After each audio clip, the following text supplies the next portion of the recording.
it's all about facilitating conversations with experts and founders and being able to sort of demystify all the things that founders kind of find confusing.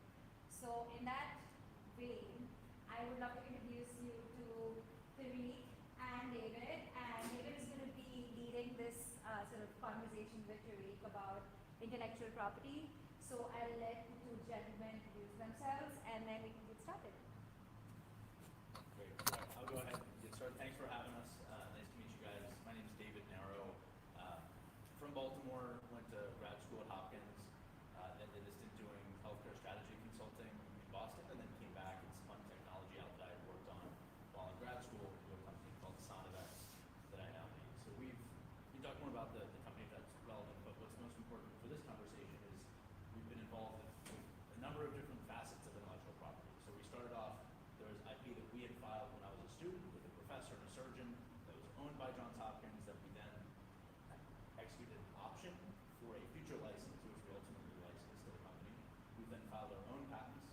We trademarked various aspects of the technology and our company, and then we also have trade secrets. And we've used each of those different strategies for different components of our business. And Tariq's the expert, so that's why he's here, and I'll let him share more about his background and background. Greetings, my name is Tariq Najee-ullah.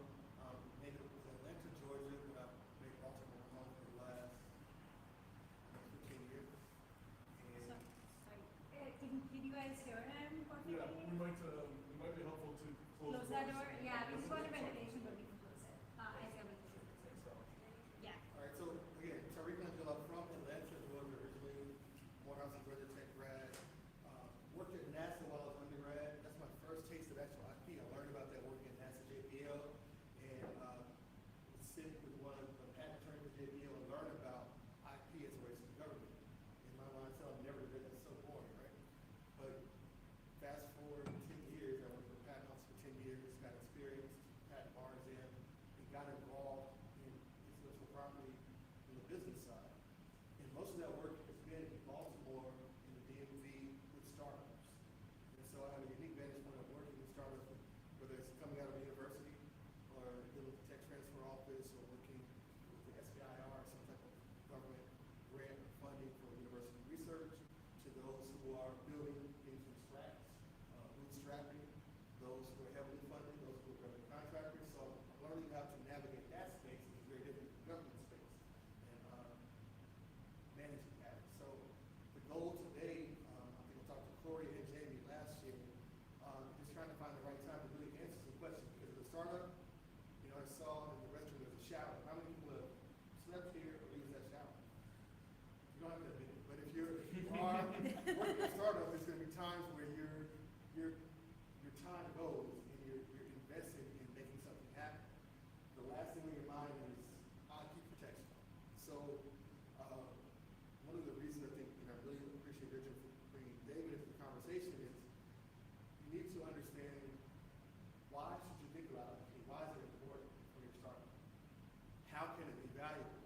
Because everybody doesn't need IP. You don't need IP protection. Everybody has IP. That may be something you underestimate. Almost all of you that are here right now, you have some type of IP. What you may not need is IP protection. I think David can speak to that. So I would want to kind of jump into that. Your story, David, I think that really will inform the application of IP and just how did you come in contact with it first when you were at Hopkins?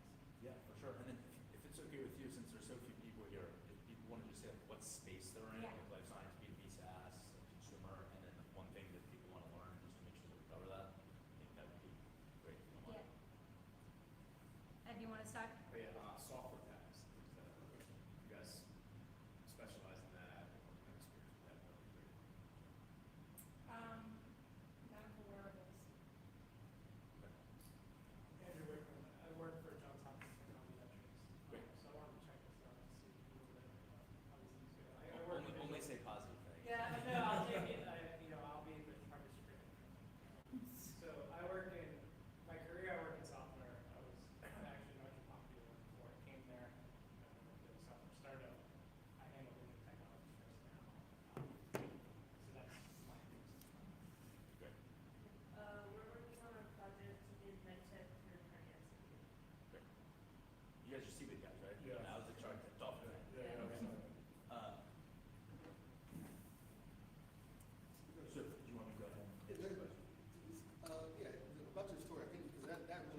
got me excited for this, just trying to hear your story, how did you come to learn about IP? A lot of times I know it's not something that's usually taught. You don't take a class for this in school or college. So how did you first come in contact? Well, so these guys will know, we were in the same program at Hopkins, in the Center for Bioengineering, Innovation, and Design. And while it's technically an engineering program, it's really a medical device design and entrepreneurship program disguised as a biomedical engineering degree. And part of the curriculum includes things like intellectual property, reimbursement, financial modeling, things of that nature. So we knew early on that intellectual property was important. The situation we were in is we had some students and then some employees of Hopkins that were all part of this initial idea. And we knew that at the time we had to assign our intellectual property to the person. So early on, one of the professors that we met, he was very generous with his time. He deferred all of his compensation to us, and he explained the best way to navigate that process for us. So what we did is, when the stakes were low, there was no value in the company, it was still an idea, we had a concept, we put together our first original patent that we worked with it wasn't called GHTV at the time, it was the Office of Tech Transfer, it's now become GHTV. We did most of the drafting, but they had some attorneys make it tolerable for the patent office, and we submitted that first provisional patent. Shortly thereafter, we negotiated an option, which is a very lightweight legal agreement that says, hey, in the future, I have the right to license this IP if I want to. So we created an LLC, very, again, lightweight paperwork, negotiated a license so that we knew, or an option rather, so that we knew if we were going to pursue this as a company, we had the rights to it. How important is that to do while you're still at the university before there's value? I think it's of utmost importance to negotiate anything contractually when the stakes are low. Whether it's patents, whether it's ownership of equity in a company, anything, the more money that people think is on the table, the tougher it is to get the right deal done, and people get emotional. So the earlier the better. I can tell you, I guess I can go a little more into the story and what we did. And I think for context, I'll also talk about what we were patenting and what we have patented and what we have. So we have a two-part, the first product that we spent most of our time on is a two-part technology that includes an implanted bioresorbable polymer that's placed in an operating room. That's just a physical product. And then there's an AI-enabled ultrasound that has custom software that really is the unique attributes for it.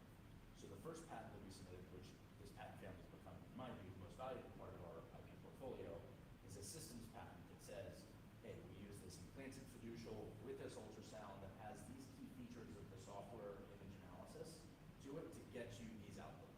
So that sort of system level patent was what we first filed at Hopkins. We've since gone on to patent things like the manufacturing technique of our implants and now pipeline products that we have. But the details of all of our algorithms, for example, and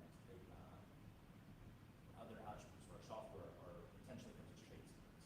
So one piece of advice that we got early on that it was very convenient for our solution, but it's something that I think applies across the board is patents become public, usually 18 months after you submit it. It's 18 months, that's the term, but it can come before that. Yeah, your patents will become public, and patents are only as valuable as you're willing to enforce them, right? So you having a patent, and we can talk about this in the future, is really a negative.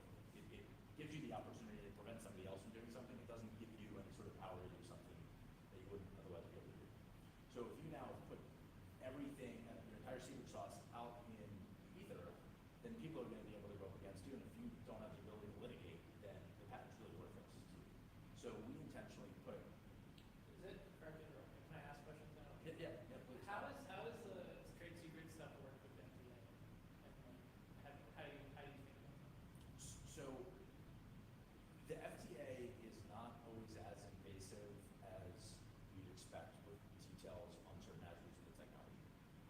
One of the very unique, so it's funny, one part of our manufacturing technique that we invented, when we handed over to a contract manufacturer, there was a secret sauce that they were applying to enable what we gave them. We gave them basically specifications. We didn't know exactly how to do it, and they're like, we can figure this out, but we're not going to tell you that. So they've sent what's called a master file to the FDA. And we reference that master file, we have the number, and we say, hey, this entity in Massachusetts does this stuff under this master file. Here's what we get, here's our quality protocols for incoming inspection, but the output is X, and we've tested X these ways, and it's passed.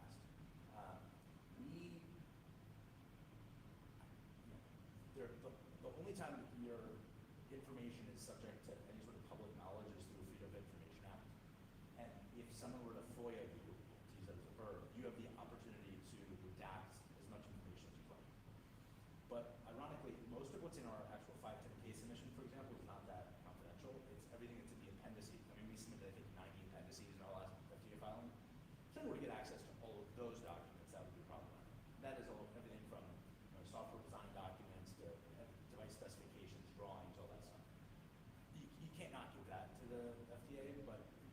to see everything to be able to reverse engineer it.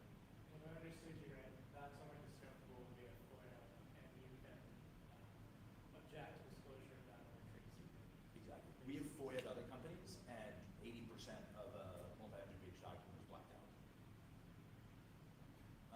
So anyway, getting back to what we did, we knew that this concept of this implant that works with this ultrasound to measure this blood flow information was valuable. We knew that there was a patent there. We knew that we could keep some of it as a trade secret, so that even if someone read our whole patent, they probably couldn't do it all without a lot of additional R&D. So our story went, we filed a provisional patent. We then had what's called a PCT application, which is the Patent Cooperation Treaty. Patent Cooperation Treaty, treaty signed by 148 countries, goes up and down annually, and it allows you to file an international application that takes your patent rights and allows you to reserve them in those 148 countries, but you then have to file what's called national phase. So after 30 months or 18 months you did that provision, Right. you have to file in that country, which can get expensive because you have to pay foreign counsel, pay foreign patent fees, Translation. translation if you're doing it in Asian countries, certain countries if you're doing it EU, you usually can get away with that. Canada, Australia, you don't have to worry about translation, but other countries you have to translate, and so the fees can really go up exponentially with the national phase. Yeah, I think one of what we did is we thought there were sort of two separate motivating factors at the time. One was we didn't have much money, so we wanted to defer costs as long as possible. But we also, investors were asking us, hey, do you issue intellectual property, you use that patent applications. Because until you have an issued patent, no one knows what claim you're going to get. So you don't really know the value of your IP and what you own. So it's funny, and like it ended up taking from the filing of our provisional patent to getting our first issuance over 5 years. Now, we'll talk about this later on if we have time. That was because of a bunch of silly office actions where we had to tolerate some federal employees that were not very thoughtful, and we fought and we won, but it took a long time. But we took the long route, but a route that was not going to be that expensive early on. Right now, we have this pipeline product that we've developed. We know what we want. We've got the money for it. We're just going to go directly and file a full U.S. patent as soon as we finalize our design. So what we did to hold our place in line is we filed a provisional patent. So that gives you the first to file. Your information is there, and you have 12 months to get your full patent out there. And if somebody else sent anything between when you your provisional and your full patent, that's invalidated, and you get the first dibs on that intellectual property. At that point in time, you can start talking in a public setting. You can share presentations. You can publish all the stuff you probably want to do because it's valuable for your business. But you shouldn't touch any of that stuff until that provisional patent is submitted. What we did the first time is we didn't go directly to that in-country phase. We went the PCT route. We did 5 different country filings. We did the U.S., Canada, Australia, Europe, and Japan. And that brought us another few years to really start paying Johns Hopkins and our counsel to really start prosecuting this patent. And it ended up, we've probably spent over, at this point, probably $250,000 in intellectual property related costs. So it's a matter of what's more important, deferring costs or getting an issued patent earlier. And it's a judgment call. But those are the different options you have in terms of the speed of working. There's also a fast track option. I don't know as much as I'm sure you do, but you can expedite. So you can expedite, again, it's a matter of cost. So you can expedite, if you're doing the U.S., most patent offices, because patents are by country. So there's no such thing as one worldwide patent. There is the EU is this one that's called a unitary patent. There's no one patent for every country. So you have to get one in each country. And there are ways in the U.S. to expedite, meaning that a patent usually takes 3 to 5 years from filing to actually get an issued patent. That's with if you have an examiner that's thoughtful. If you have an examiner that's a challenge, it can take longer than that. And so, expediting, you pay more, you jump the line, you get, usually, when I've expedited, I got it within 12 to 18 months to get from filing to actual patent. Yeah. So there's one concept that I didn't appreciate the nuance to when I learned about. I thought was really important, but it's kind of complicated. But I think we can just put it out there and then we can move on and we can go deeper. But there's a concept of what's called patentability, which is if I submit this invention, kind regardless of whether or not I have a patent, am I legally allowed to sell this without infringing on someone else's patent? And the search to determine whether you're patentable or have freedom to operate are different. There's similar processes, but it was tough for me to really understand because it didn't make it. When I just assumed when I was first learning about this stuff, oh, you have a patent, you protect your stuff, you can do whatever you want within your patent. That's far from the truth, unfortunately. So one example that the professor taught me about was a silly example of a radio, right? So there have been radios for a million years, and let's say Radio Shack has the patent for radios that have cassette players, right? All of a sudden, you want to go in and you want to have, you're like, okay, well, cassette players are nice. We still use cassette players, but I want to add the CD player, and I want to add a volume knob, and I want to add an antenna. So you now patented this radio with all these other features, but it still falls within a radio with a cassette player. You can't sell your one with an antenna and a CD player because that's already been protected by this other patent. So doing just a patentability search and getting a patent on its own is not enough to be clear from an IP perspective. And you can either do this sort of on your own. I know Tech Ventures for us, Office of Tech Transfer at the time, did a rudimentary search to understand whether or not there was a high likelihood of having freedom to operate. But that's something that's just as important to evaluate if you're starting a business around this technology beyond just whether or not you can get a patent. I think the reason I brought that up is it might be helpful to go through like, okay, I have this idea, I have this software, I have this wearable, I have this aortic device. Where do I start, right? So what would you recommend? So that's really why we have a class like this, and we'll go through it. We'll have that can kind of, the goal is for those that are here, you're going to get a chance to actually do art of your own intellectual property. You're going to get a way to think about it and prioritize what's most important. Because like David said, if you have an idea, it makes sense that if you get a patent on it, you get the protection that you need, you can use it, right? The law does not work that way. The law doesn't necessarily catch up with the actual practice of business and the speed of innovation. It's there to protect intent, and it's there to preserve certain boundaries. And you know, if you're in business, you're thinking about solving problems. You're thinking about being an attorney. You're thinking about learning the law, the legal boundaries. So how should you think about it? The way I've created a way to kind of process innovation. So the first thing I'd say is there are five, what I call the five pillars of intellectual property. The first thing that you have to do, you have to realize that your thoughts are an asset. So you have to have what's called an IP asset mindset. The first thing you have to recognize is that your ideas are assets. Think about it. Every Hopkins, that's an idea. It's a university, but it started off as a concept that then became a university that through history of military contracts, government contracts, to now establish the medical technology, probably one of the first diplomas universities in the world. It has a history, but that started with an idea, solving a problem, solving for a need. So that concept for whatever Hopkins is now, that concept existed before you actually see where it is today.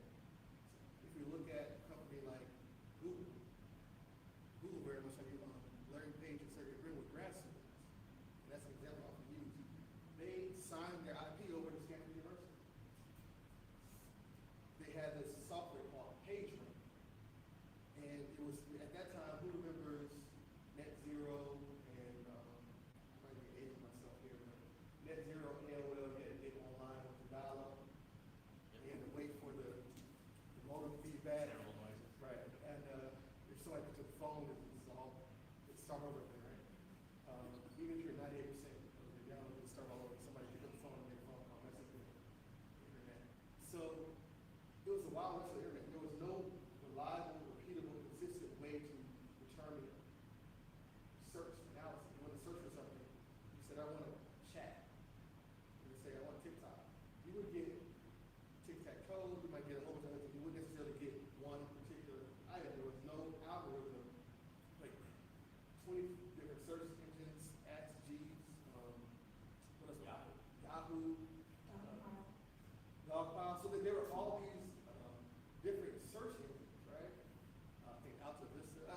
Wow, that's a lot of stuff, right? And it just depended on what your flavor of the day was, which one you went with. And no guarantee you type in search today, you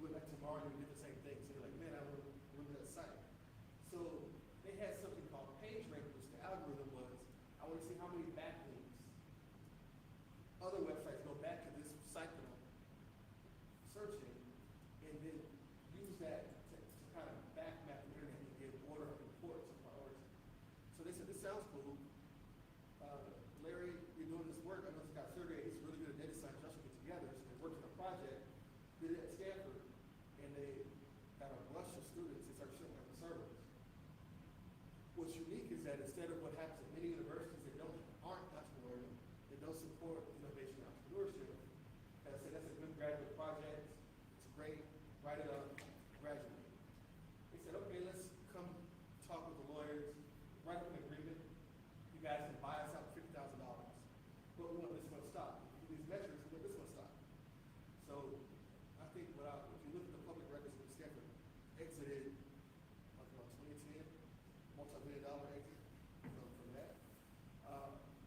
So understanding that having a mindset, knowing that your idea is valuable is what allowed Google and Anchor to exist. Otherwise, it would just be a cool grad project. We'd still be using Yahoo or AltaVista or Axis until somebody else solved the problem. And so the first thing you have to do is recognize that your idea is valuable. And it's not about always the money. If you have the idea, there are different strategies. But if you value that idea, you can then say, okay, I know this is an asset. Now, how do I extract dollars? How do I use someone else's money? What type of partnership relationship for me? If you don't value it as an asset, you'll step over it and skip to the next step, which is just how do I get users on my app? How do I get my monthly recurring revenue up? You'll skip over the important part, and then you'll lose the opportunity to actually. So that would say that's the first thing. Valuing your idea. Is that what your experience is? Do you find that to be true? What you do? Yeah, and then I think the next question is, okay, well, you got this idea, you have a vision for it, it might change, but do I need to go to a lawyer? Can I start tracking myself? Should I search for patents online? Like when you do things yourself and when you pay for a professional to come in and help you do this work? So I would say it depends on the position that you're in. If you're in an accelerator like this, when you have mentors, myself and others give you that support that are part of the ecosystem. If you're at a university, there's tech transfer offices, there's Hopkins Ventures, if you're Hopkins, there's UM Ventures at the University of Maryland. There's also here at Carey School, there's a legal clinic, a law clinic, where you get some law students to help you write do a patent search for the capstone project or do a original patent application for you.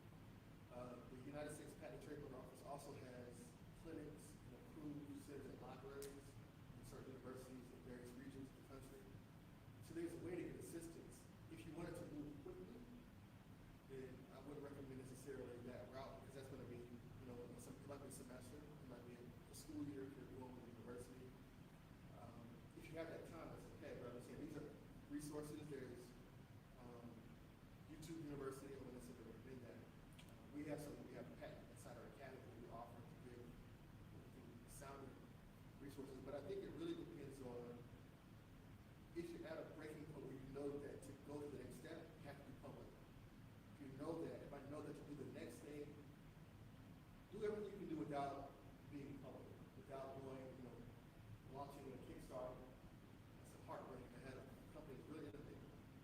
They launched a Kickstarter, and they did their own patent file. They couldn't keep up with it. They came back once they had money, filed a new patent, and the only thing they invalidated their patent was a Kickstarter in their previous application. Nothing else. So you have an innovative idea, but your own Kickstarter, you're outside of the 1-year time frame, and your innovation since then isn't enough to overcome what you've already applied for before. So you don't want to shoot yourself in the foot. Think about if IP protection is necessary for what your goal is. If your goal is to say I'm going to exit, our goal is to get X amount of revenue. Think about the what if game. What happens if I don't have any IP protection? If somebody copies me, is my marketing that good? Is my first to market? Do I have enough market share to sustain that? Do I have enough revenue to sustain that? You have to really model where the value is because like I said, this IP is a negative right. And I'll say if after you identify, have that IP asset mindset, you have to find what's the right legal tool you need. Like maybe you have a big brand. Maybe you have 200,000 social media followers. You have a brand, so that's more, a trademark is more important. You don't have any actual technology or products that you want to protect. Maybe you do have a medical device or a product that is unique, but it's simple. You know, as soon as you put it out there, it's easy to copy. If you go to Alibaba or Amazon, somebody can copy. So then you have to think, okay, what's strategically, a patent is important. Maybe it's just a design patent. Maybe I don't go all the way to utility patent, but at least a design patent gives me some right to protect what I have. So I would say you have to evaluate what's the best tool. And you might need to pay just for a consultation. And sometimes people view that you pay for a consultation, that consultation establishes privilege. Not full attorney-client privilege, but it gives you privileged conversations for that consultation. You can get information, you can give information, and receive some guidance. And sometimes you're going to pay, I don't know, $500 for that guidance. It's better than you may not want to pay $5,000 or $10,000 for a patent, or trademark, or whatever you have to have, but you want to make sure you have the right information for where you are. Does that make sense? Yeah, I think for us, what we did is we started a lot of it on our own. So we had enough background information, probably about $500 worth of a patent attorney giving us advice in the classroom to say, all right, we can probably go on USPTO's website, we can go on Google Patents, we can search the keywords we know, we can brute force read through a couple hundred patents and see, hey, is there anything like what we're doing? And when you read the claims, is there really anything that's blocking us from what we're trying to do? And that gave us confidence. It's funny, a guy that worked at the Office of Check Transfer no longer works there. He told us if he found his patent, there's no chance we can move forward. He was dead wrong. But we were like, one of the people on our team was crying. It was like a total mess. Me and one of the other guys on the team were like, Tell me that. he wore a suit and tie with a tie clip. And then me and one other guy on the team were like, this doesn't really feel right. So we just went against his advice and it worked out. But yeah, well that's just like one big piece of advice that I've learned. Like, don't listen to everything people say just because they're claiming to be an expert at something. Get more than one opinion. And also trust your gut on things. Like there's obviously things where people are specialized and they know stuff you don't know and you should trust them. But you need to, what one person says is never gospel. And I would say for that, like, understand, like, your role, you and the captain of the ship, it's your business. It's your business. So you have to steer it. Like, I'm the kind of personality that if someone tells me no, I'm gonna try again until I find a way. You have to be more creative. A lot of times, if someone says this is a slam dunk, you have a patent that's already out there, there's no way to do it. The challenge is to be more creative because their patent is already in stone. You're in the innovative process. You can iterate and say, okay, I see. I mean, this is what they teach you, you know, when you're doing the problem, you know, problem solving, or what's the word? What word do you use when tech start? Problem solution. Product market fit. Product market fit, but Sorry, what do you? design think. Problem inspiration. There are different terms depending on the accelerator that you're in, but what you're trying to do is solve a problem. A lot of times you're looking to see how has it been solved. I did this for 10 years for the government. I searched patents. That's all I did every day.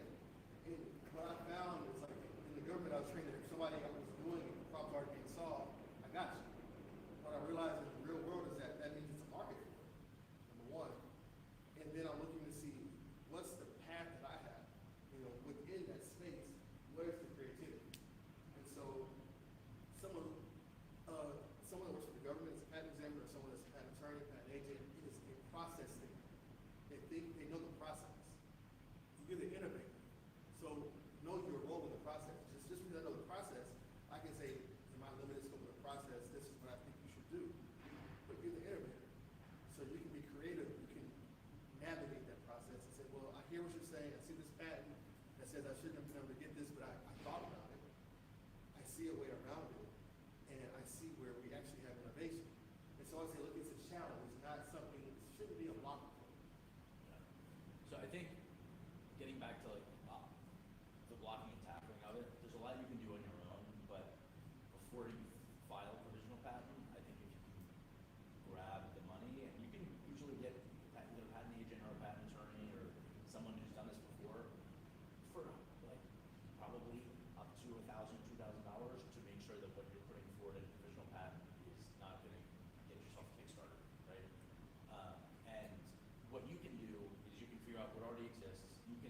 no one's going to be able to do this except for you, is define your innovation, what makes it unique, why you think it's different from the other patents you found, and start to draft out, not in the legal language and trying to figure out the legalese behind, which nomenclature you need to use, like comprising of, or composing of, or all these different legal implications of which word you use, but write it out in plain English. Like, we have a wearable that measures these 3 parameters with these 4 sensors and is used for this application. It's different from these other 10 wearables for these reasons. If you can't give that to that professional support, you're going to have zero chance of getting something that's commercially valuable to develop into your business.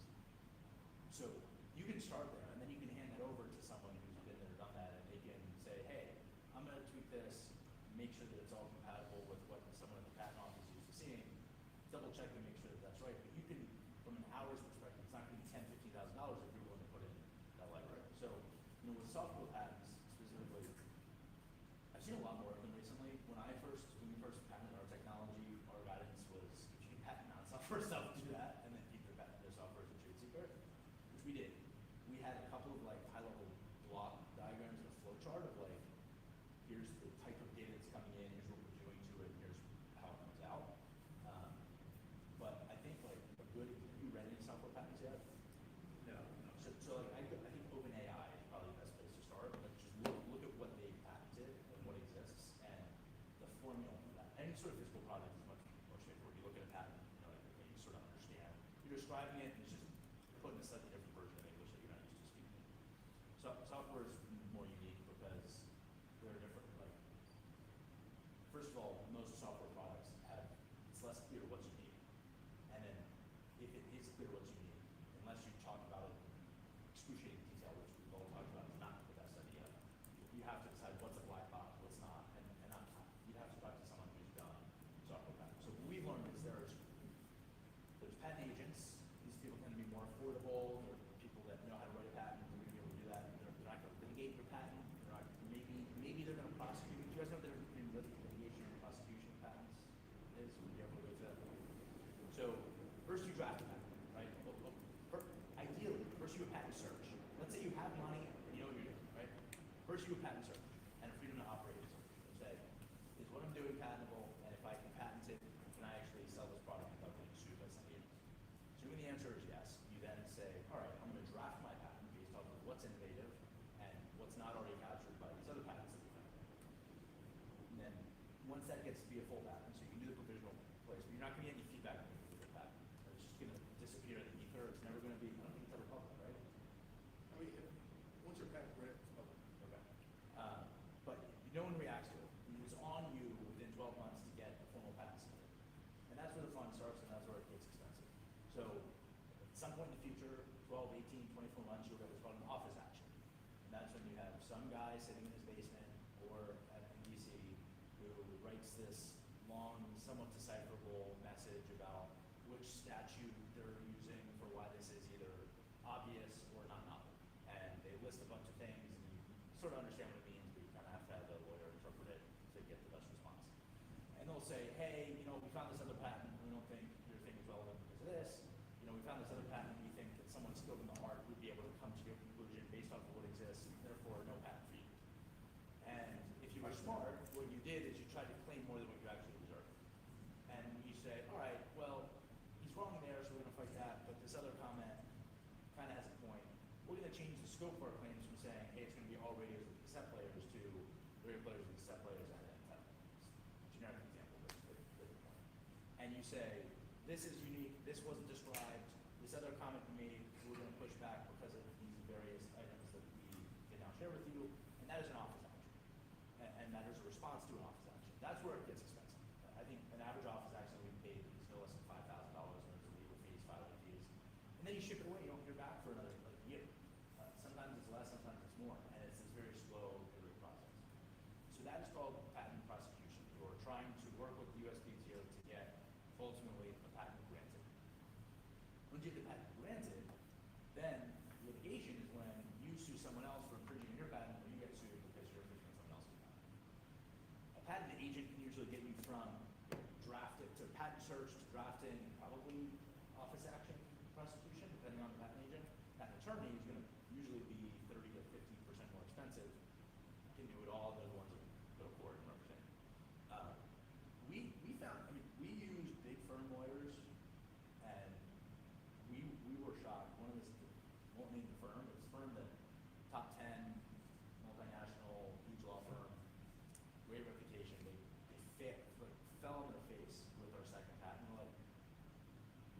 nothing like this. This is patentable. Like these guys, we got full on rejected twice.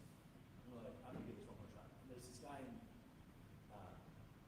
Salt Lake City who charged a third the price, first try, sailed right through. So the other thing is like pick tier 2, tier 3 cities to find these patent attorneys. Don't go to New York, don't go to Boston, don't go to Chicago, don't go to LA, don't go to San Francisco. There are good people that can file patents in cities where their hourly rate is 25 to 40% of what it is in these other areas.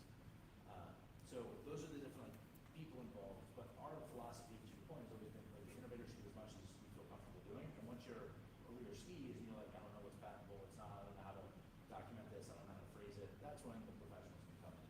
But you can get a lot done for under $5,000. And I don't know if there's a little bit of seed funding or you put a little capital or for anything medical. I don't know enough about the software space or anything. Anything medical oriented, you have no business doing any sort of pitching, any sort of publications, frankly talking to physicians without getting some IP file. So you got to get a professional out, and it's going to change, but you just got to be really diligent about making sure that any new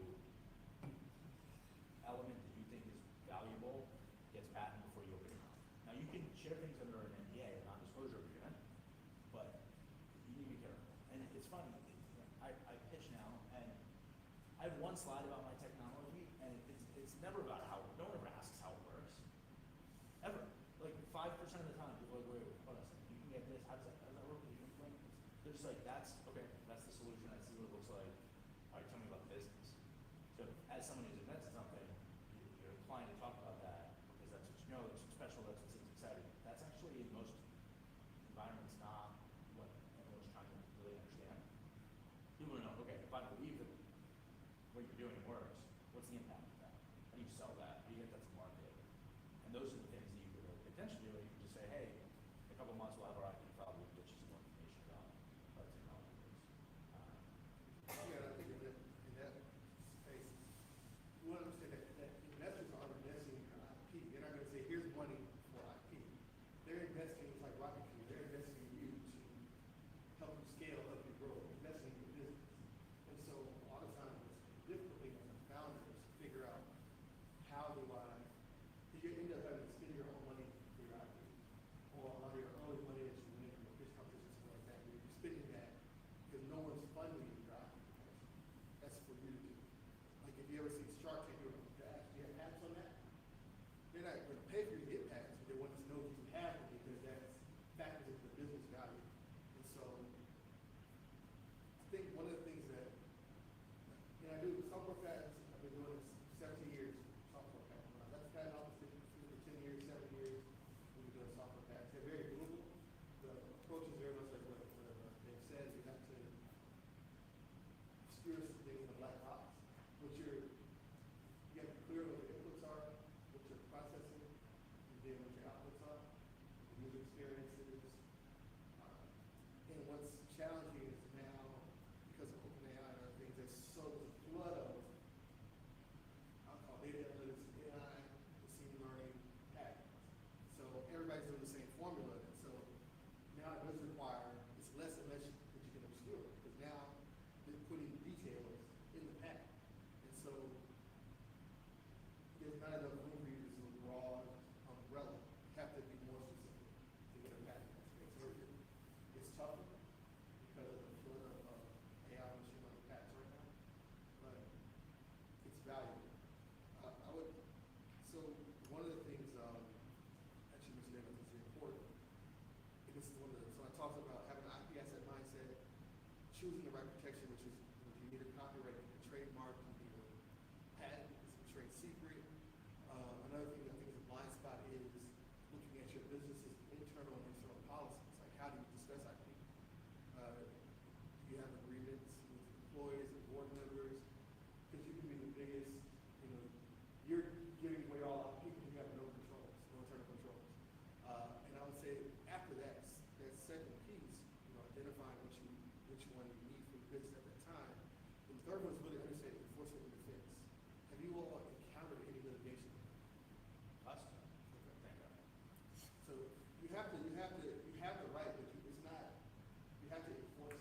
rights. And then I would also say another trick that I learned is early on in litigation insurance, before the patent's granted, you get litigation insurance. And certain insurance companies that will offer that. And for every company that I'm familiar with, and for every, if you meet the risk profile for every $1,000 of premium, it's like $1 million of coverage, because the average litigation that you're looking at millions of dollars to litigate. Does that address enforcement actions? It does address enforcement actions. It depends on the scope of the policy, it depends on the risk profile of the technology. It's not just every company or every type of IP is not going to qualify for it, but it has to be prior to any action. Yeah. So after this question, we'll obviously open it up to the audience as well, but this is just from my experience with talking with founders. Is it commonplace to have NDAs with the investors that you're pitching with or that are doing due diligence on your company? Because this is something that a lot of founders have been concerned with lately, is that there are so many investors and they probably would meet about 60 to 80 before they actually get like maybe 2 or 3 on board. And so have you seen that happen? Have you guys done it? What's like the idea about like actually getting investors to sign NDAs? So I'll let you get your experience and I'll share with you my advice. There's a 0% chance you're going to get an NDA signed before a first meeting. And if you ask for one, you're never going to get money from that investor. There is a time and a place to ask for an NDA, and it's when you're sharing confidential information and you get the conversation as far as you can before that part is necessary. And to my earlier point, you can get pretty far, and oftentimes across the finish line without that confidential information. Once you have patents, it's kind of fine because there's not that much left that's confidential. There are confidential business strategy documents that we have, but the attitude of expecting an NDA from an investor is one that you don't want you to have.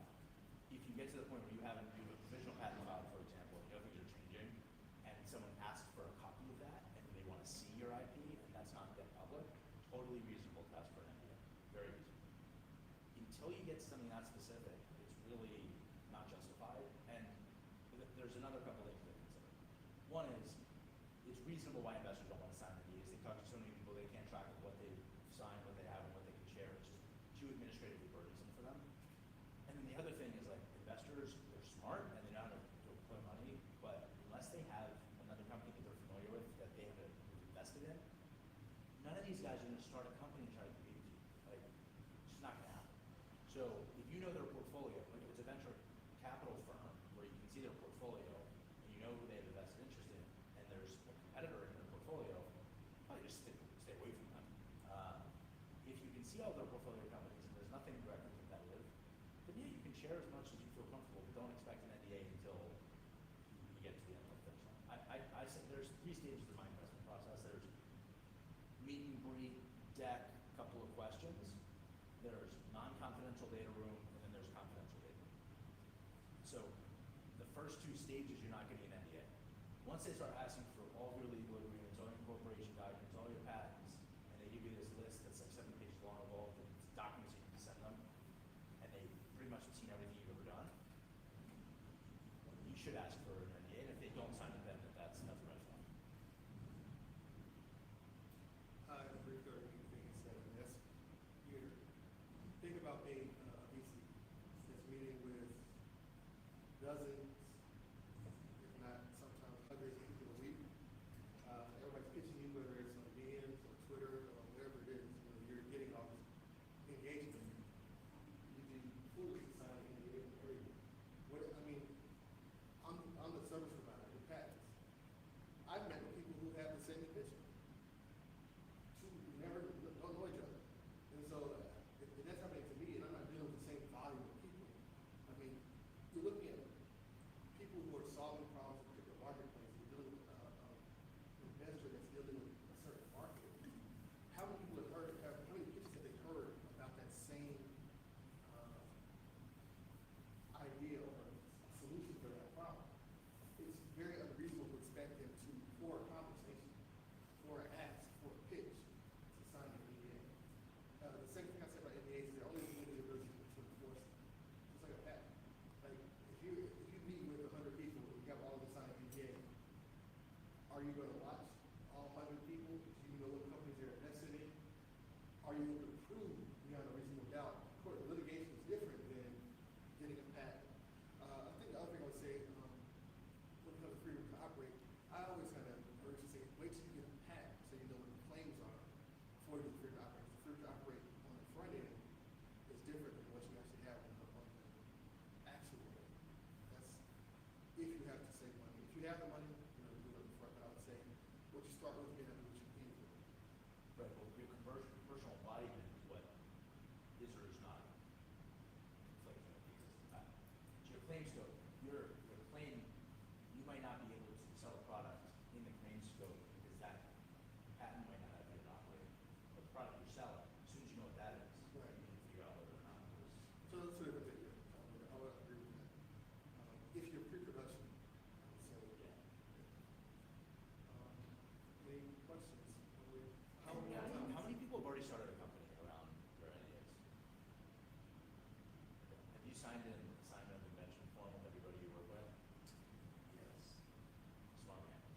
So we came into a situation, so one thing that wasn't super intuitive is every inventor on a patent owns a patent.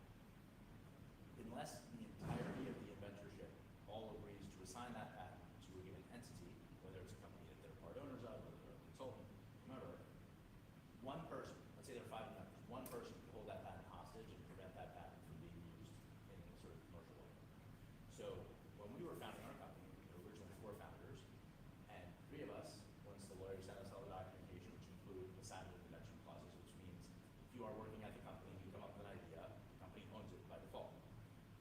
One of the 4, who was a professor at Hopkins, who remains unnamed, said, I do stuff with you, I do stuff with other companies, I've got my own stuff, I own my idea.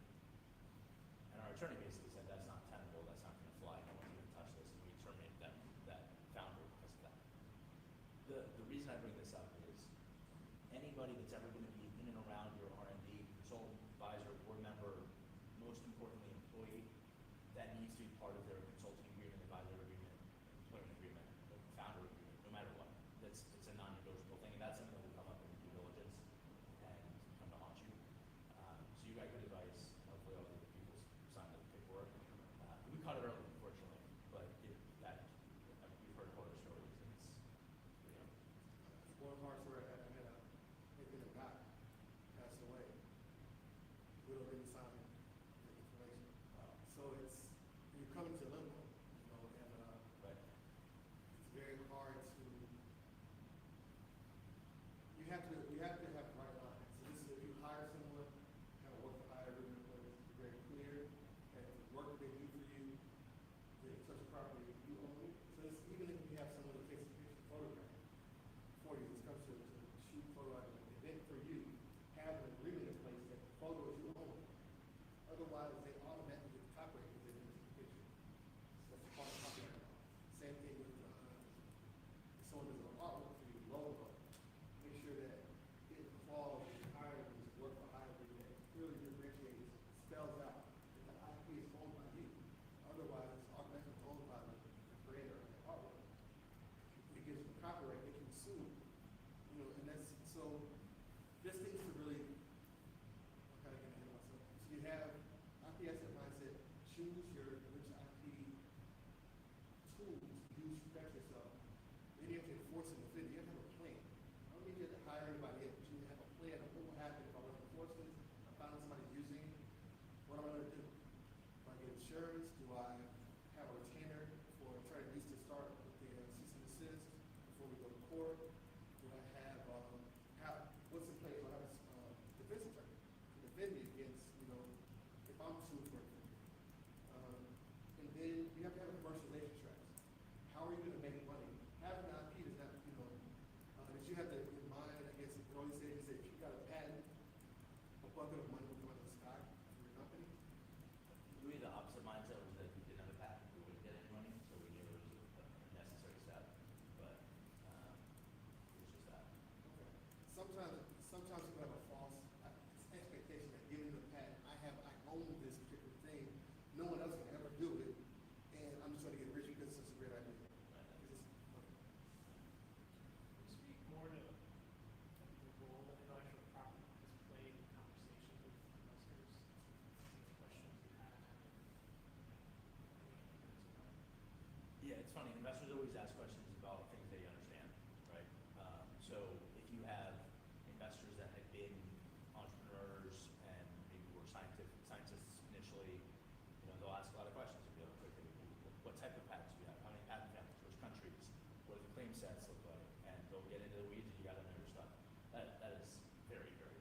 usually it's, do you have patents?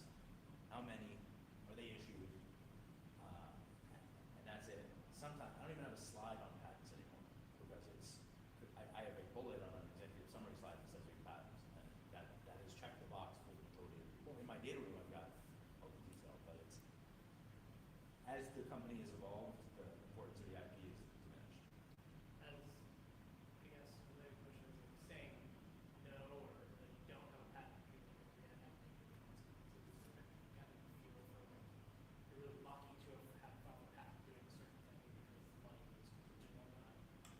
I think it depends on the sector. Like if you're a SaaS business, I would be shocked if someone asked you if you have, if you're a medical device company or a therapeutics business or a biotech company, it's table stakes. You can't start a company without it.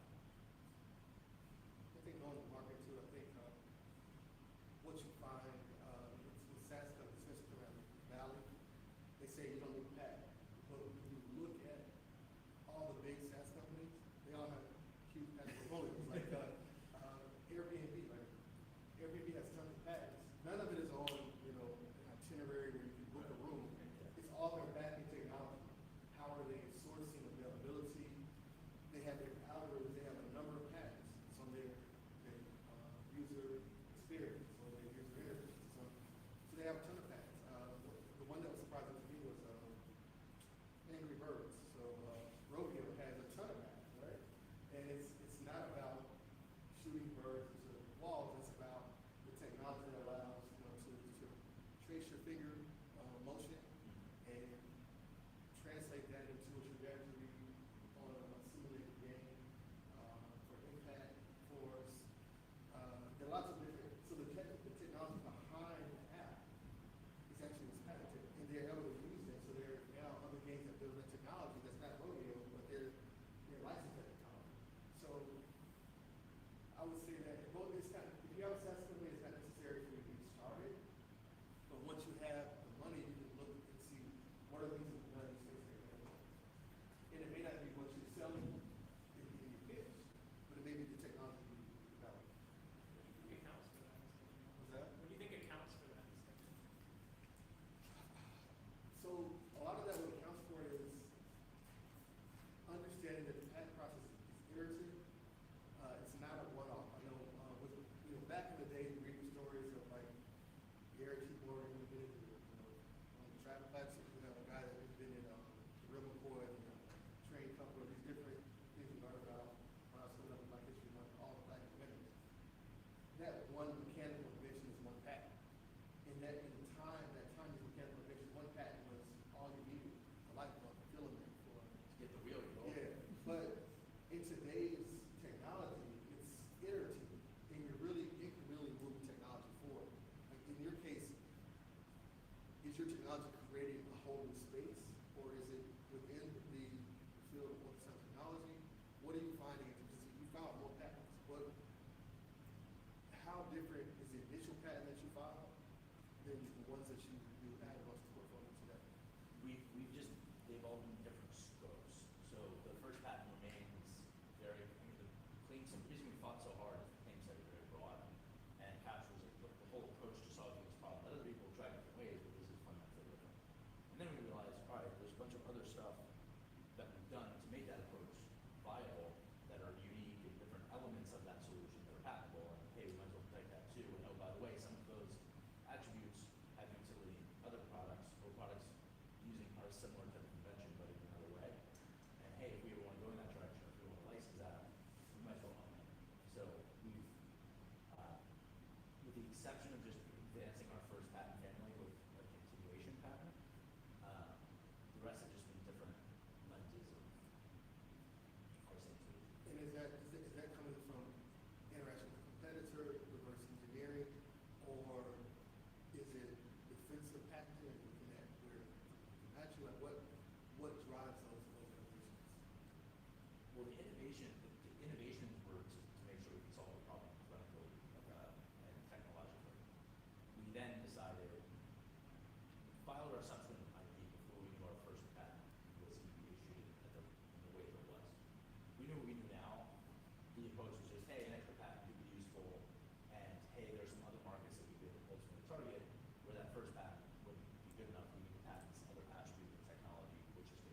over, but the other stuff would be left on.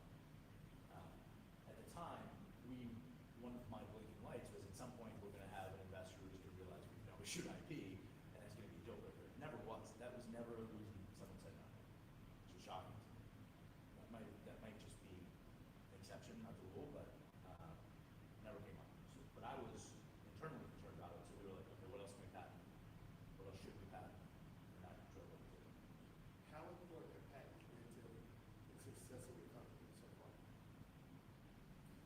I think it's kind of like trying to prove a negative, right? Like if we didn't have any patents, we would not have a company. But it's tough to know like whether that one patent alone would have been fine, or whether the portfolio has now been what's enough to get over that hurdle. I think we needed something that's unclear. I have friends that run companies that are similar subsector, and they've got 20 patent families. It's like that seems like a little over, and probably wasting some money to spend. So I don't know if I have a good answer for what it's like. Do you want to do more audience questions? Yeah, I think maybe till 5:30, and then we can jump into the presentation, Okay. the workshop. Any more questions? Are you guys able to distinguish between the design patents and utility patents? Yeah, a design patent is like, if you have a phone, right? Or just take a water bottle, which you have a right? Shake the bottle, shape of that may have a design patent, which all the design patent catches the shape. It's not the material, it's not the way it's manufactured, it's not the way it's used, it's just the shape. So no one can duplicate that exact shape in a design patent. Now they add one minor detail that's different.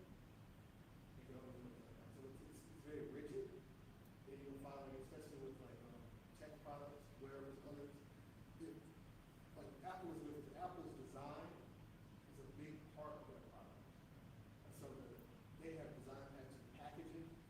Whether you buy a Mac, whether you buy an iPhone, whether you buy an iWatch, the packaging has design patents on it. It's very unique packaging. The shape of the product, each iPhone or iProduct, Apple product, has a design pattern. But it also has a utility pattern, which is actually how things work. And so if the iPhone, for example, there's going to be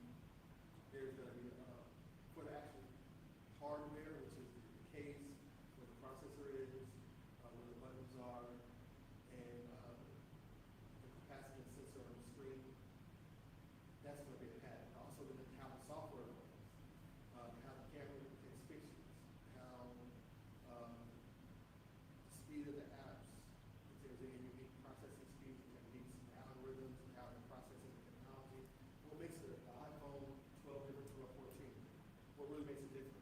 If there's any hardware differences, any functional differences in the actual hardware processing, software processing of that hardware, that's going to be patented. So that's the difference. Utility patent protects the function. Design patent protects the aesthetics alone. That makes sense? We don't have any design patents. We've never tried.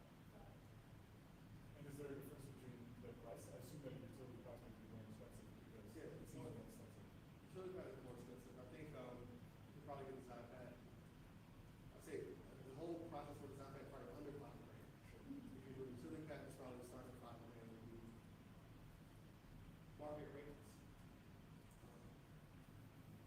But you can spend a lot of money. There's somebody that'll charge you. I know when I worked with some big firms, they'll ask you a $25K retainer just to get started.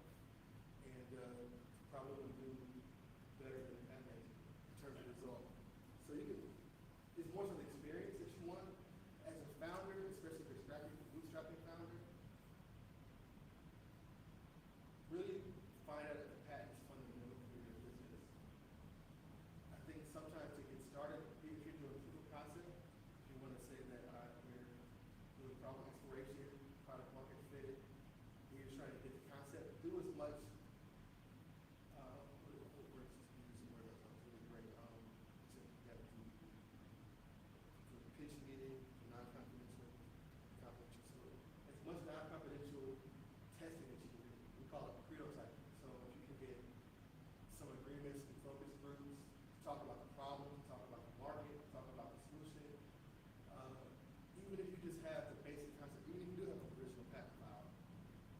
talk about how much would you pay to solve this problem? How much of a pain is this problem for you? If you had solutions around that improve in A, B, and C way, would it be interesting? You don't have to tell them your technology. You don't have to tell them I have a cool idea. Let's just focus on the problem and use this as a solution. Get as much of that action information that you can before you invest thousands and thousands, tens of thousands of dollars in a patent that's so rigid that your business might change 5 times before it actually, is issued. And I think the difference when you have medical technology is that it's based on a concept that comes out of a problem and a solution that is more fixed than when you're in the tech space or in the product space. You might just have an idea, concept, and maybe not tied to a protocol or device. There's more iteration than you'd expect, but you can iterate within your claim scope of a utility patent. So everything you said is still holds true. I mean, I've looked at medical devices, not like yours. Anything that requires FDA, I have people that can't do this because it's another layer of regulation that it makes it difficult for us to navigate because we're not in control of what we used to control. So that's just bright line. We say like you're part of the community. Can you talk a little bit about what you were just saying about iteration within your claim scope? Yeah, so our first patent, we were very lucky. We were persistent, and we spent a lot of money on it, but it ultimately was the right call.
process expert.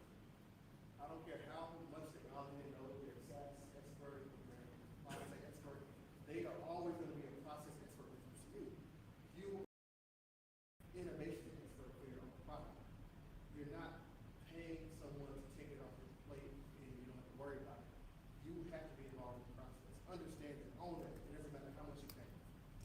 If you're not involved, you will not like what you get. I mean, you get, I've seen patents that cost $50,000 that are trash. I've seen people spend that kind of money and get the patents validated because it's just not worth it. So you have to be involved in the process. You're not pawning it off to someone else. You have to be involved in the process. If you're not willing to do that, then you may rethink your desire. Because even if you want to enforce it, you have to be involved in the process. There's no way you're not advocating your responsibility. So I would say from my perspective as a certified in the legal system for patents and intellectual property, I want founders to know that going in. Don't think that I'm Tinkerbell and give it to me and it's all going to work out. You have to be involved. That was your. Well, that's spot on. Yeah, you have to drive the ship for sure. But there are certain parts of the process that are well defined, and you can get a flat rate, and you can get people to stick to it. And there are other parts that are not well defined, and people can give you an estimate, and you can try to hold people to it. But at the end of the day, if they estimated it was 8 hours and it's 12 hours, you're going to pay 12. I'd say for patent searches, our approach has always been, what's your hourly rate and what's your estimate for the patent search? And usually they'll give you a range, and you are comfortable with that range, and you save that email in the folder where you said everything else, and if they send you an invoice that's higher than that, you fight it. And I've probably fought a total of like 25% of legal bills I've ever gotten because you get used by the lawyers.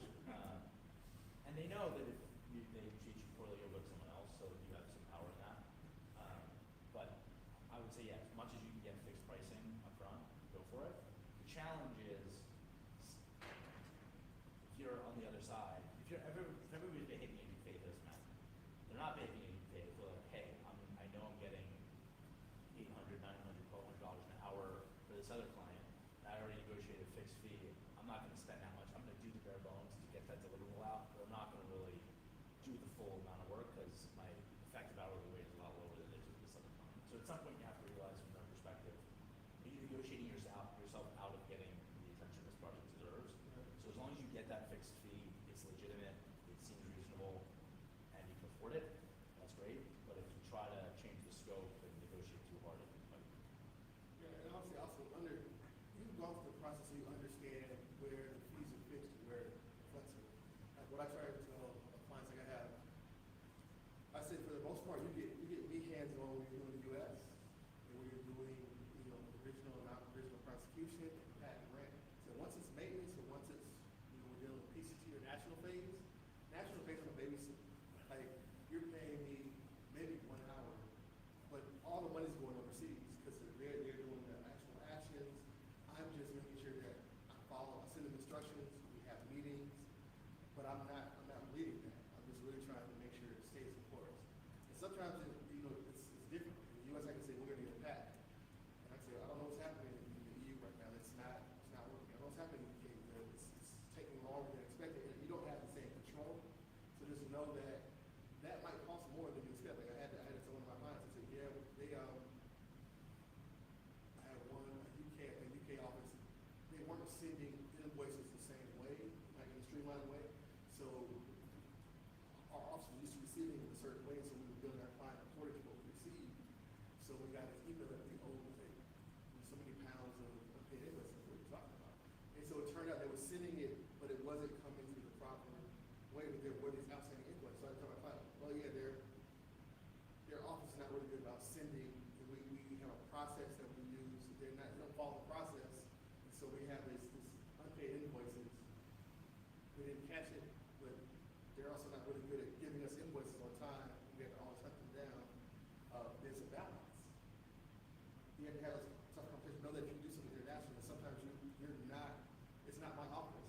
I don't run the office like this foreign firm runs it. So you may not get things in the way that you want. You got to have that conversation. Know that your representative is not trying to milk you. It's just maybe the way it works on certain processes. Sometimes you're subject to that. So understanding the process, you can know where you might, the budget's going to run over, and where you can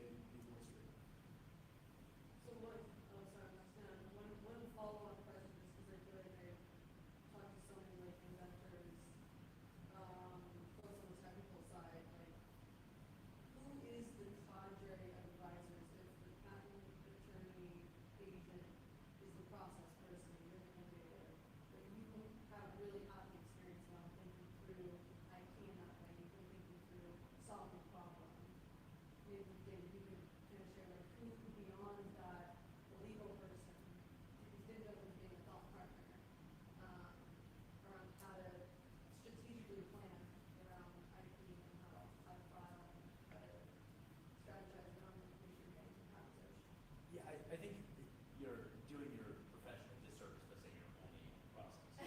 I think if you don't tell people, you basically, you have to come up with your best case scenario for your business, and you back solve for what can be protected through a patent legally, what elements are probably patentable, what should be trademarked, what should be a trade secret, what can be copyright, and these process people, they know strategically what falls in what bucket. Where you have to drive the ship is defining all of those detail elements that they can then translate into the legalese that's necessary for the domain. So the only people we used as advisors were people that were professional IP attorneys or patent attorneys. And so when I say process, I'm more so talking about getting the technology part out. But yes, so you want to find someone that's a strategic partner that is invested in the process, invested in understanding the ecosystem. So like, for instance, we participate in accelerators, we develop an academy for educating founders about the process in terms of property. So you can look at these 5 buckets of risk areas of IP. Is it copyright, trademark? Is it patent? Is it a trade secret? Is it more my internal processes and procedures? Where does it fall in the 5 pillars? Is it I need to change my mindset about IP assets? Do I need to have the right legal tools to prioritize in the right way? Do I have an enforcement defense policy? Am I thinking about that properly? Do I have, so let's say a team, you want to have like a good, even if you, whether you get a patent attorney or a patent agent, the person that does the strategy with you and the person that does the filing and patent grants or whatever, trademark filing, not necessarily the same person that's going to be your enforcement and defense. It's usually a litigator, which is different. So you might need to have a litigator if you need it. At this point, litigation insurance. But you want to have someone that's going to work with you from the beginning, strategy, and build with you. So you want to have someone that has that strategic mindset. Some people are just about transaction. I file patents, I do nothing else. I'm talking about strategy, and I'm here. I just want to type of patent file. So you want to make sure that it's a match for you. Some people try to make it all about transactional, looking just for who's the cheapest transaction to do what I need at the time. I would say you want a strategic partner. That's what our firm at Insight, we work to be a strategic partner with you from the beginning, because if you hire us, we're practically married. I can't take on a client in the same space that's competitive with you. So we're stuck. So I'm investing in your success just as you're investing in mine. So we're working together, and we have aligned self-interest in your success. So you want to find someone that has that type of concern and strategic mindset to work with you through the process, as opposed to someone that's just looking to be a transactional one-off or a high-level deal. Does that make sense? I think just one other piece is that we do this for all different things in our company, but finding things that are analogous, as an example, is always helpful. So whether, let's say there's a company that's ahead of you or in a slightly different space, but has gotten a lot of venture funding. If you looked at, if you're a medical device, you looked at Medtronic, you're not going to be able to find exactly what patents or for what product. It's going to take a lot of effort. But if you have one product company that's had a lot of success, maybe they IPO, you can be like, all right, well, our product does similar type of stuff. What if they patent it? What do they have listed as trademarks? And you can search this stuff. You can say, all right, mine should probably look something like that. And then you can ask a series of questions to your thought partner saying, yeah, this is a good foundation. If you this seems like you have this unique innovative part that they don't. Let's try to figure out how we capture that as well. But just using what's in the public domain to guide first steps is a helpful place to start. I say a bit mirror. If you're looking at a company, at a guy that had a fintech, and I said, "What's your goal?" He said, "Well, I want my company to evolve, like Bank of America." I said, "So look at the last 10 Bank of America acquisitions, and then see if any of them are fintechs, and then see what they look like." And so happened at the time, we're talking about what it is today, but I think the last 10 acquisitions were all banks except one. The most recent was a medical billing software company, and they had patents. And so this is something that tells you that if you want to be acquired by Bank of America, per se, and how many software patents do they have? So they actually have a new budget for software patents and AI and machine learning. And so they're able to see if this is the exit that I want, and I can model myself out of these companies that have been acquired in terms of how important will I be to their actual exit strategy. So you as a firm,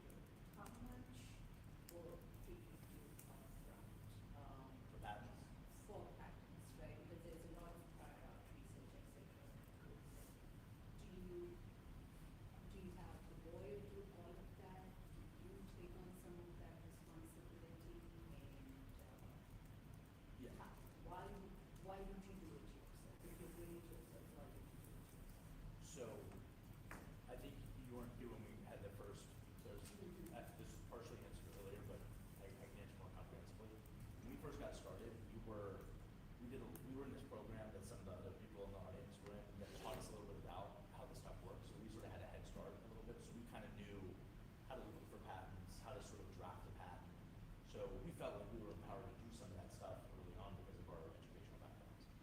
So we also didn't have any money at the time, so it felt like that was really the only option. We brought in counsel to then say, all right, how do you elevate this into a way that's actually legitimate enough to send to the USPTO? Now that we have money and we do patents and time is valuable, we do a little bit of it, but we just do enough to give clear instruction to someone that's better than us that can do this, that specializes in it. We've got a ton of other things to do, and $1,300 for a patent search is way more attractive than spending 20 hours trying to beat my head against the wall when I've got other more important things to do. So I think it's important that the first time you do it for a company, regardless of how much money you have, is you do it with someone else, or you do it on your own first and have someone else then course correct a little bit. It's important to know what's out there. It's kind of like, I like doing our own books at the end of the quarter. Like we've got a CPA firm that does it. Like I like to be close to it. I think with IP and understanding what's out there, knowing what really is novel versus what isn't, you kind of have to guide the patent attorney to be like, no, this is novel and this is why. Like what they did in that other patent, that's totally different because of my 10 years of research that this person, to the point, might understand what the words mean, but they don't really understand the ones. So the more you can be educated about it and help course correct when someone who is very knowledgeable but doesn't know a ton about your narrow space, much knowledge you have to push that in the right direction, the better. And it's not tech, like you do it once and it sucks, but then you have it, and then you can sort of hand it off. But I recommend it as a important exercise. And then in your, when you were student, did you ever, I know that, early stage companies will somehow offer equity in regulatory services. Did patent lawyers ever accept equity when you became with them?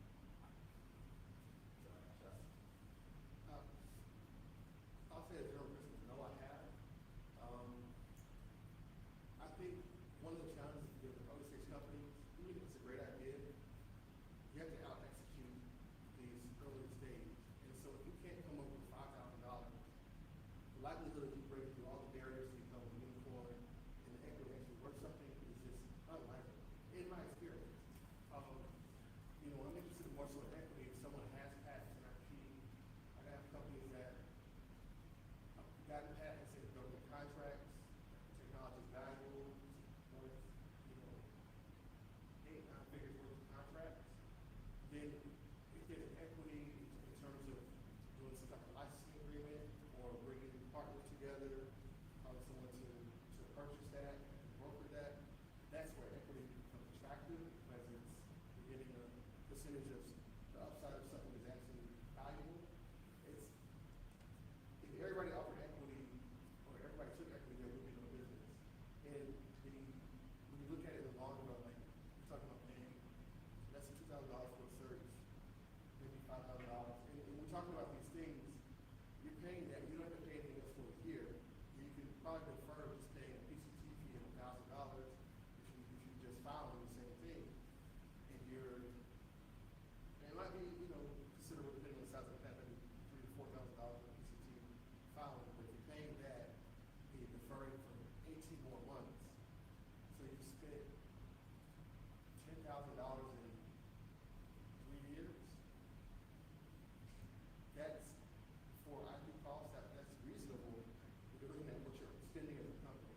So I know it's going to be costly up front because it is a big chunk up front. You're starting out to pay $2,000, $3,000, $4,000, $5,000 up front for this thing that may not ever be valuable to put into it, depending on how the company works. I think I look at the IP asset. If the company does well, it's valuable. If the company doesn't do well, it's not valuable. It's like buying stock. If you start a corporation and you have stock for your company, stock doesn't mean anything unless the company does well. And if you have something that company does well, then it's valuable. The patent is an asset in the same way it's a paper asset, it's a tangible asset, just like stock. I also would discourage you from offering equity for transactional type things. The best way to think about giving equity is for people that are going to build long-term value with you. First of all, a lot of people are not going to accept it as a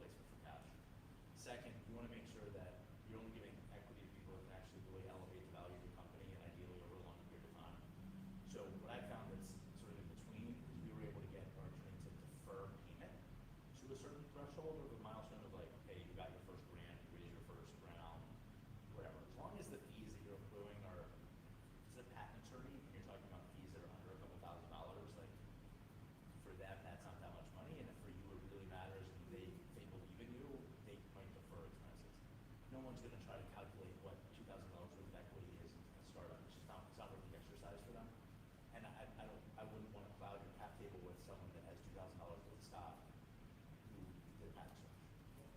And then when you actually go in and try to go get like capital from like a VC or something, they then will have to be like, okay, we need to clean up your cap table because this is a mess. It's like every time you give away equity, you're basically like giving away ownership of your company that you could hold and like you could leverage in order to sort of get better capital.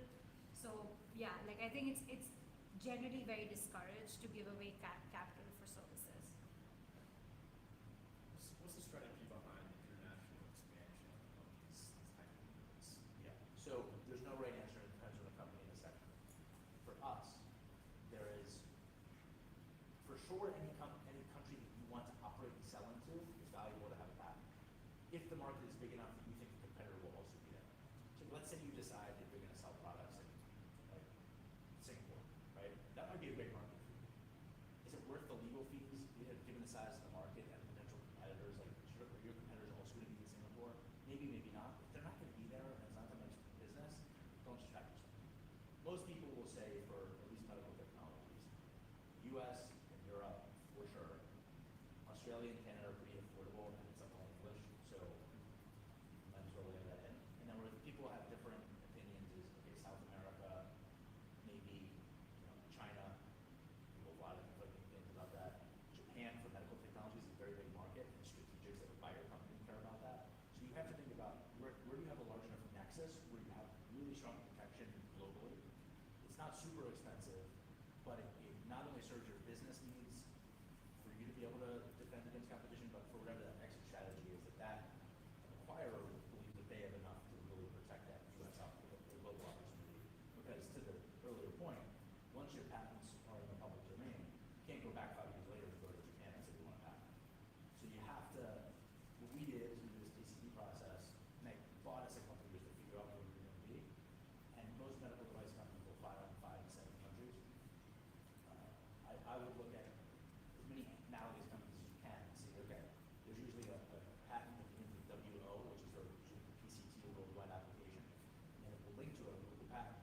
What of the other country patents that, so Japan is JP, and US is US, and you'll be able to see, okay, there's 4 patents in this piece associated with this PCT. There's 20. You can sort of say, okay, what's reasonable? There's no right or wrong answer. It's just like it's generally appropriate.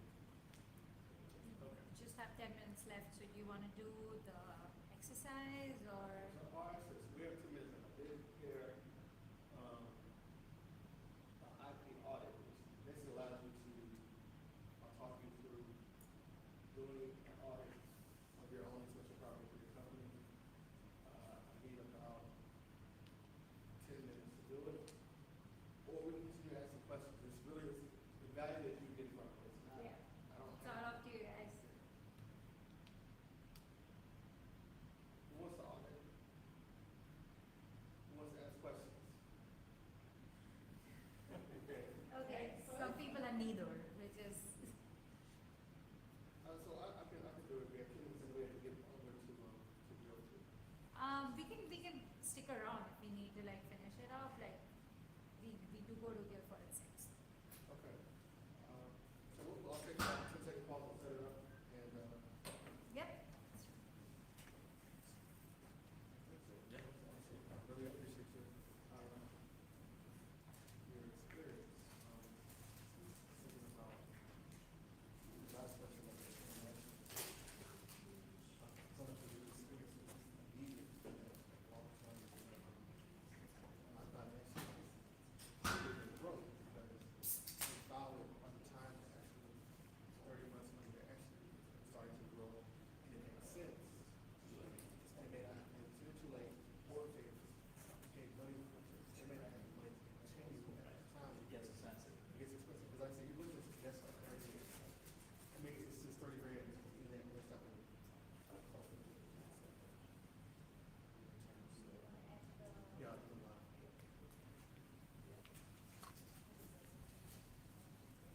all I gotta do it over there, thank you.